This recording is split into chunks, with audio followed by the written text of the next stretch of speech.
नमस्कार किसान भाई, आप सभी लोग का हमारे चैनल इंडियन किसान चैनल में स्वागत है। किसान भाई, आज की वीडियो हम बात करने वाले हैं अक्टूबर में अगेती धनिया की खेती कैसे करें, जैसे हम आने वाले समय में अपनी धनिया की फसल से बेहद अच्छा अधिकतर पैदावार ले सके। तो आज की वीडियो में आपको संपूर्ण जानकारी मिलने वाली कि खेत की तैयारी हम किस प्रकार से कर सकते हैं, कौन कौन सी बेस्ट वेरायटी का चयन करके हम अपनी धनिया की फसल से बेहद अच्छा पैदावार ले सकते हैं, और कौन कौन से खरपतवार नाशी और कीटनाशी का कौन सा प्रयोग करना है, और कितने किलोग्राम बीज की आवश्यकता पड़ेगी, क्या बीज दर और क्या फर्टिलाइजर मैनेजमेंट अपनाना है, कौन सा स्प्रे शेड्यूल अपनाना है, जैसे जो आने वाले समय में अपनी धनिया की फसल से अक्टूबर में अगेती धनिया ला करके अधिक रिकार्डतोड़ पैदावार कैसे करके ले सकते हैं। तो इसके लिए किसान भाई आप इस वीडियो को पूरा अंत तक देखते रहिएगा, बहुत ही ज़बरदस्त जानकारी आपको मिलने वाली है। अगर आप इस वीडियो को पूरा देखते हैं किसान, तो मैं गारंटी के साथ कह सकता हूँ कि अपनी धनिया की फसल से बेहद अच्छा रिकार्डतोड़ पैदावार ले सकते हैं। यदि आप हमारे चैनल पर नए हैं तो हमारे चैनल को सब्सक्राइब करना बिल्कुल नहीं भूलिएगा, और हमारे इस वीडियो को अधिक से अधिक हमारे सभी किसान भाइयों के साथ शेयर करें, जिससे जो हमारी बातें हैं हमारे सभी किसान भाइयों तक पहुंच सके, वो अपनी धनिया की फसल से बेहद अच्छा अधिकतर पैदावार ले सकें। तो आइए हम शुरू करते हैं किसान भाइयों की धनिया की फसल अगर आप अक्टूबर में करते हैं किसान भाइयों, तो अगर आप अक्टूबर में धनिया की फसल अगेती सही तरीके से करते हैं तो आप इससे बहुत ही अच्छा अधिकतर पैदावार ले सकते हैं और बहुत ही अच्छा पैसा कमा सकते हैं। क्योंकि इस समय पर बहुत सारे कीटों का अटैक कम देखने को मिलता है, कम खरपतवार जमते हैं, कम सिंचाई करने की आवश्यकता पड़ती है, यानी कि कम लागत में और बहुत ही अधिक मुनाफा ले सकते हैं, बहुत ही अच्छे पैसे कमा सकते हैं आप, बहुत ही ज़बरदस्त चांस है आपके पास। तो आप इसके लिए ऐसे कौन कौन से कृषि कार्य करना है, तो आप इसके लिए इस वीडियो को पूरा अंत तक देखिएगा, बहुत ही ज़बरदस्त जानकारी मिलने वाली, इस वीडियो को बिल्कुल भी स्किप मत करिएगा, बहुत ज़बरदस्त जानकारी आपको मिलने वाली। तो आइएगा हम शुरू करते हैं किसान में। सबसे पहले हम बात करते हैं कि खेत की तैयारी। किसान में जब आप खेत का चयन करें तो आप ध्यान रखना कि जिस खेत में आप धनिया की खेती करने जा रहे हैं तो उसमें वाटर होल्डिंग कैपेसिटी नहीं होना चाहिए, यानी कि बरसात के पानी का निकास होना बहुत ही ज़्यादा जरूरी है। क्योंकि सर्दी में भी कभी कभी सर्दी मौसम में भी बरसात हो जाती है, जिस वजह से हमारी धनिया की फसल में काफ़ी ज़्यादा हानि देखने को मिलती है और धनिया हमारा सड़ जाता है। तो आपको ध्यान रखना है कि उस समय पर जिस खेत में आप धनिया की खेती करें तो उस ज़मीन में पानी, बरसात का पानी नहीं रुकना चाहिए। जैसे कि जब आप खेत की तैयारी कर रहे हैं तो उस समय पर आपको अच्छी तरीके से जुताई कराना, पहले तोता हल से, फिर लोही हल से, उसके बाद में रूटावेटर से खेत की जुताई कराना अच्छी तरीके से, और उसके बाद में किसान में आपको सड़े हुए गोबर की खाद अगर आप यूज़ करते हैं तो अपनी धनिया की फसल से बहुत ही अच्छा अधिकतर पैदावार ले सकते हैं। तो उसके लिए आप कम से कम 3 ट्राली सड़े हुए गोबर की खाद का प्रयोग करें। सड़े हुए गोबर की खाद में एक कार्य और ध्यान रखना है, काफ़ी हमारे किसान भी गलती करते हैं कि आपको कम से कम 6 महीने पुरानी सड़े हुए गोबर की खाद का प्रयोग करना है, और उसके बाद में अच्छी तरीके से जुताई करके आपका खेत तैयार कर सकते हैं, और उसके बाद में धनिया की बुआई करने के लिए आपका खेत तैयार हो जाएगा। अब बात करते हैं किसान भाई की एक सबसे बड़ी समस्या आती है किसान भाई की धनिया की फसल में खरपतवार होगी। तो खरपतवार के लिए किसान, तो इस समय पर आप जब आप सड़े हुए गोबर की खाद का प्रयोग करें तो उस समय पर आप एक स्प्रे कर सकते हैं, ट्राइकोडर्मा की 1 किलोग्राम की आप स्प्रे कर दीजिए 1 एकड़ में। उससे ये होगा कि काफ़ी सारे फंगस और काफ़ी सारे खरपतवार जो उग करके आते हैं वो नहीं उग करके आएंगे। तो इसमें आपको काफ़ी ज़्यादा सहायता देखने को मिलेगी, इसका काफ़ी अच्छा रिजल्ट देखने को मिलेगा।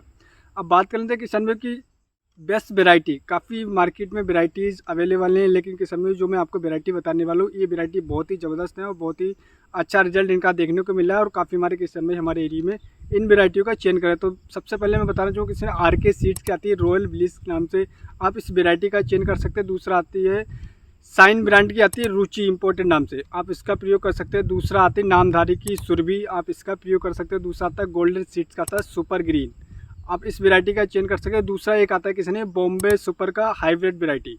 इन 4-5 वेराइटी में से किसान में कोई भी एक वेराइटी ले सकते हैं। ये बहुत ही ज़बरदस्त वेराइटी है। मैं बताना चाहूँगा किसान में रॉयल की जो RK रॉयल की किसान में जो वेराइटी है इसकी बहुत ही ज़बरदस्त डिमांड है मार्केट में, और काफ़ी लंबे समय से बहुत ही ज़बरदस्त पैदावार दे रही है। तो आप इस वेराइटी का चयन करके अच्छा पैदावार ले सकते हैं।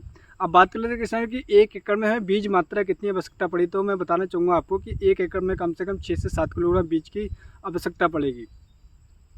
अब बात कर लेते हैं किसान, जैसे कि आप जब धनिया की बुआई करते हैं, धनिया की बुआई करते समय काफ़ी हमारे किसान भी गलती ये करते हैं कि धनिया की बुआई करने के बाद कमेंट करते हैं, फ़ोन करते हैं कि हमारा धनिया मैंने 6 किलोग्राम बोया था लेकिन 3 किलोग्राम 4 किलोग्राम ही जमा, अधिक नहीं जमा। तो किसान भी आप गलती सबसे बड़ी ये करते हो कि आप बीज उपचार नहीं करते हो, क्योंकि बीज उपचार ना करने की वजह से काफ़ी हमारे किसानों की 50% ही धनिया की जर्मिनेशन होता है, उससे काफ़ी ज़्यादा हानि देखने को मिलती है। तो किसान में आपको बीज उपचार अवश्य करना है। आप धनिया की बुआई करने जा रहे हैं तो कम से कम आप बुआई करने से पहले एक बार बीज उपचार अवश्य करें। बहुत ही सिंपल सा तरीका है, जैसे कि ट्राइकोडर्मा आप 5 ग्राम ले लीजिएगा और उसको 1 किलोग्राम बीज के लिए काफ़ी अच्छी तरीके से इसका बीज शोधन कर सकते हैं। यानी कि 1 किलोग्राम आपको बीज का शोधन करना है तो आप 5 ग्राम ट्राइकोडर्मा जो ट्राई ट्राइकोडर्मा उसका प्रयोग करके आप बीज शोधन करके तभी धनिया की बुआई करें, तब आप अच्छा पैदावार ले पाएंगे।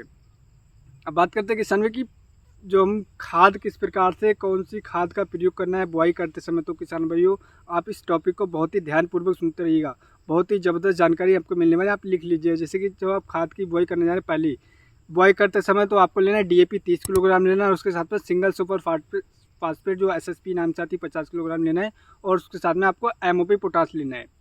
इन खादों का प्रयोग करना है। बुआई करते समय आप इन खादों को लगा दीजिए, उसके बाद में आप बुआई कर सकते हैं। किसान भी एक चीज़ मैं और बताना चाहूँगी, अगर आप बेड विधि से सरसों की धनिया की बुआई करते हैं तब आप अच्छा पैदावार ले सकते हैं। वैसे आप छिटका विधि या ब्रोडकास्ट विधि से भी बुआई करके अच्छा पैदावार ले सकते हैं, लेकिन आप बेड विधि से करते हैं तो आप अधिक मुनाफा ले सकते हैं, अधिक पैदावार ले सकते हैं। और बीज से बीज की दूरी की बात करें तो आपको 1 से 1.5 सेंटीमीटर रखना है, और लाइन से लाइन की दूरी की बात करें किसान भाइयों तो आपसे 10 से 12 सेंटीमीटर रखना है। इस तरीके से किसान भाई आप बीज की बुआई करेंगे तो आप अच्छा पैदावार ले पाएंगे। अब बात कर लेते हैं किसान भाइयों जैसे कि सिंचाई की। तो मैं बताना चाहूँगा किसान भाई कि सिंचाई करते समय आपको ध्यान रखना है, क्योंकि अक्टूबर में अगर आप धनिया की खेती करते हो इस समय पर अधिक सिंचाई की आवश्यकता नहीं पड़ती है। अगर आपको लगता है कि शुरू में आपको ध्यान रखना कि 5 से 6 दिन में कम से कम 10 दिन में सिंचाई करना है, उसके बाद में किसान में आपको कम से कम 15-15 दिन में सिंचाई करने की आवश्यकता पड़ेगी, क्योंकि सर्दी में कम सिंचाई करने की आवश्यकता पड़ती है। तो आपको ध्यान रखना है जब आपकी फसल 30 दिन की हो तब तक आपको 7 से 8 दिन में सिंचाई करना है, उसके बाद 10 से 15 दिन में आप सिंचाई आराम से कर सकते हैं, इतनी आवश्यकता नहीं होती है। अब बात करते हैं किसान में की सबसे बड़ी समस्या आती है कि एफिड की, मोइला की और काफ़ी सारे हमारे कीटों की काफ़ी ज़्यादा अटैक देखने को मिलता है। तो उस समय पर हमें ऐसा कौन से स्प्रे का प्रयोग करना चाहिए और कौन से खरपतवार नाशी का प्रयोग करना है, तो इसके लिए आप इस वीडियो को पूरा अंत तक देखते रहिएगा। किसान जैसे कि एफिड माहू जिसे हम बोलते हैं उसका काफ़ी ज़्यादा मोइला इसका काफ़ी ज़्यादा अटैक देखने को मिलता है। तो उस समय पर आपको मात्र एक स्प्रे करना जो कि आता है सिप्टोन टॉनिक के नाम से आता है, 30 ml लेना है। उसके साथ में आपको इमिडाक्लोप्रिड लेना 17.8% EC फॉर्म में, और 10 ml इन दोनों का स्प्रे कर दीजिए। किसान में एक स्प्रे की आवश्यकता पड़ती है, धनिया की फसल में काफ़ी ज़्यादा स्प्रे की आवश्यकता नहीं पड़ती। तो आप एक स्प्रे कर दें तो आपको एफिड, मोइला, माहू या जो भी अन्य कीटों का अटैक है वो कीटों का अटैक खत्म हो जाएगा। अब बात करते हैं किसान में कि खरपतवार नाशी। काफ़ी हमारे किसानों की दिक्कत आती है कि धनिया की फसल में खरपतवार बहुत ही अधिक उगाते हैं। तो जैसे कि मैंने आपको पहले बताया कि जब आप खेत की तैयारी करें तो उस समय पर आपने ट्राइकोडर्मा का प्रयोग करा तो खरपतवार आपके 90% तो वहीं पे खत्म हो जाएंगे। अगर आपके फिर भी खरपतवार उगाते तो आपको उस समय पर लेना जो खरपतवार के लिए आता है बिप सुपर नाम से आता है। आप इस वैरायटी जो बिप सुपर आता है खरपतवार नाशी, आप इसका प्रयोग करेंगे बहुत ही अच्छा रिजल्ट आपको देखने को मिलेगा। खरपतवार आप ध्यान रखें किसान में जब आपकी धनिया की फसल 30 से कम आपको धनिया की फसल में 2 बार नराई गोड़ाई अवश्य करना है खरपतवार नाशी यूज़ करने से पहले। क्योंकि किसान में ये होता है कि अगर आप हाथ से नराई गुड़ाई कराते हैं तो आपको अच्छा रिजल्ट देखने को मिलता है, आपकी धनिया की अच्छी ग्रोथ होती है। तो आप पहली नराई गुड़ा 30 से 40 दिन पे करें, दूसरी नराई गुड़ाई किसान भी 65 से 70 दिन में अवश्य करें। ये 2 बार नराई गुड़ाई कर दीजिए किसान भी, बहुत ही अच्छा पैदावार आप ले सकते हैं धनिया की फसल से। अब बात करते हैं किसानों की खाद का हम प्रयोग किस प्रकार से करें। तो किसानों में मैं आपको बताना चाहूँगा कि धनिया की फसल में मात्र एक खाद की आवश्यकता पड़ती है, इसलिए इसे हम कम खर्चे की फसल भी बोलते हैं। कि धनिया की फसल में ज़्यादा अधिक खर्चा नहीं लगता है, तो आपको एक खाद लेना है, वो खाद आपको देना किसान भाई जैसे कि जब आपकी धनिया की फसल 30 से 35 दिन की हो रही होती है तो उस समय पर आपको पहली खाद का प्रयोग करना है। उसमें आपको लेना है ह्यूमिक एसिड लेना है किसान भाई 4 से 5 किलोग्राम, और उसके साथ में यूरिया लेना 30 किलोग्राम। 30 से 35 किलोग्राम कर सकते हैं यूरिया, क्योंकि वेजिटेटिव ग्रोथ अच्छी होती है, उससे हरियाली ज़्यादा आती है, क्योंकि नाइट्रोजन 40% होता है। और उसमें सागरिका ले लीजिएगा 8 किलोग्राम। इन तीनों खादों का अच्छी तरीके से जड़ों के पास दे के और सिंचाई कर दीजिएगा। इससे जो आपको रिजल्ट मिलेगा किसान भाइयों बहुत ही ज़बरदस्त रिजल्ट मिलेगा। आपकी वेजिटेटिव ग्रोथ अच्छी होगी, आपका धनिया एकदम हरा भरा दिखाई देगा, और उसका जो लाइफ साइकिल बढ़ाने में काफ़ी ज़्यादा सहायता करते हैं।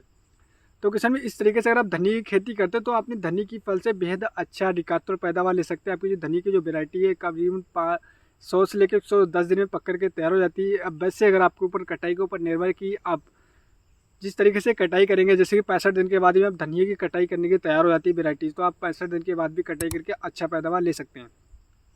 तो आप इस तरीके से धनिया की खेती करते हैं और इन जो मैंने कार्य आपको बताए थे इन कार्यों पर कार्य करते हैं, उन चीज़ों का ध्यान रखते हैं तो अपनी धनिया की फसल से बेहद अच्छा रिकातोर पैदावार ले सकते हैं। किसान भाई मैं आपको बताऊं जो इसमें बहुत ही कम लागत होती है। प्रॉफिट की बात करें तो आप 1 एकड़ से कम और मार्केट आपको अच्छा मिल जाता है 100 रुपये किलो के हिसाब से। अगर आप अच्छी तरीके से तैयार करते हो और अगेती आपका धनिया मार्केट में पहुंच जाता है और आपको 100 रुपये किलो का भी प्राइस मिल जाता है। 20 से लेकर 100 रुपये किलो तक मार्केट का प्राइस रहता है इस समय पर।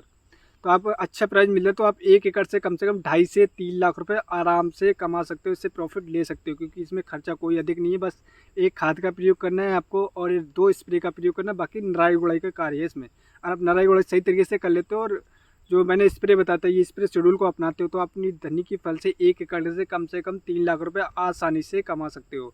तो उम्मीद करता हूँ दोस्तों मैं आपको एक सही और एक सटीक जानकारी दे पाया हूँ। किसान भी मैं एक चीज़ और बताना चाहूँ कि अगर आपने अभी तक हमारे चैनल पर आप मक्का की खेती करने जा रहे हैं, सरसों की खेती करने जा रहे हैं, आपने संपूर्ण जानकारी A to Z और अगेती मटर की ये तीनों वीडियो हमारे चैनल पर पोस्ट हो चुकी है कि अगेती मटर अगर आप करने जा रहे हैं तो आप उसके लिए संपूर्ण जानकारी वाली वीडियो देख सकते हैं। अगर आप सरसों की खेती करने जा रहे हैं तो वो वीडियो भी हमारे चैनल पर पोस्ट हो चुकी है। और मक्का की खेती करने जा रहे हैं तो संपूर्ण जानकारी वाली वीडियो तीनों वीडियो हमारे चैनल पर पोस्ट हो चुकी है। तो आप इन वीडियो को देखकर बहुत ही अच्छी जानकारी ले सकते हो। उसमें संपूर्ण जानकारी दी गई है कि किस प्रकार से बीज का चयन करना है, कौन कौन सी खादों का प्रयोग करना है और किस प्रकार से खरपतवार नाशी का प्रयोग करना है।